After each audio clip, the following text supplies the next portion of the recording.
असंभव शब्द सिर्फ मूर्खों के डिक्शनरी में होता है।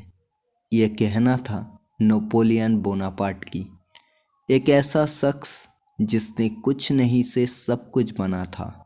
एक साधारण परिवार से उठकर वो फ्रांस के सम्राट बने थे।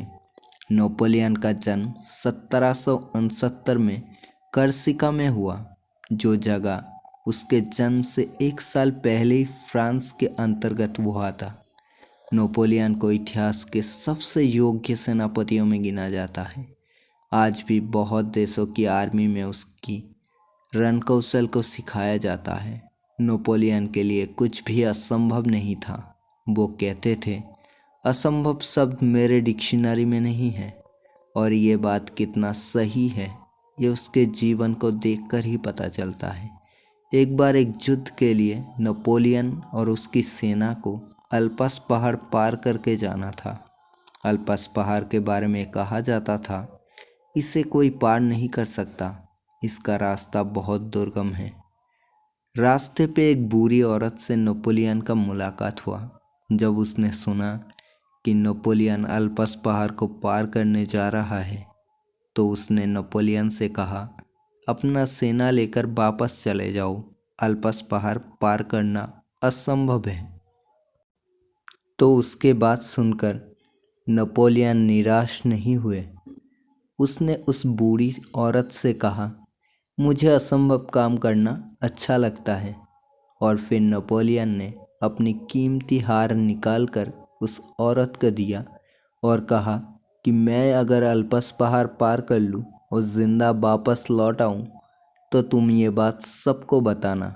नेपोलियन के बातों से वो बूढ़ी औरत इतनी प्रभावित हुई कि उसने कहा, तुम ज़रूर अल्प्स पहाड़ पार कर लोगे। लेकिन नेपोलियन के सेना को लगता था कि वो अल्प्स पहाड़ पार नहीं कर सकते, तो वो आगे बढ़ने को तैयार नहीं थे। तो नेपोलियन ने अपने सेना से पूछा, क्या तुम में से कोई अल्प्स पहाड़ को देखा है? तो उन लोगों ने कहा कि हम में से कोई अल्प्स पहाड़ को नहीं देखा। तो नेपोलियन ने कहा, चलो आगे बढ़ो, जब अल्प्स पहाड़ आएगा मैं तुम लोगों को बता दूंगा, फिर तुम लोग तय करना आगे जाना है कि नहीं। तो सेना राज़ी हो गया। 2 दिन चलने के बाद एक पहाड़ आया, तो सबने पूछा, क्या यही अल्प्स पहाड़ है?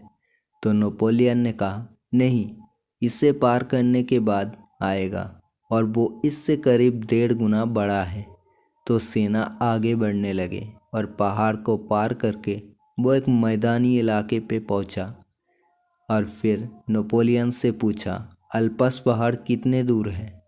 तो नेपोलियन हंस उठा और बोले, कौन सा अल्प्स पहाड़, उसे तो हम पार करके आ गए। तो उसके सेना को भी यकीन नहीं हुआ कि वो इतनी आसानी से अल्प्स पहाड़ को पार कर लिया। नेपोलियन 1804 से 1814 तक फ्रांस के सम्राट रहे और इस समय उसने यूरोप के ज़्यादातर हिस्से को अपने नियंत्रण में ले लिया। कोड नेपोलियन नेपोलियन के उल्लेखযোग्य कामों में था।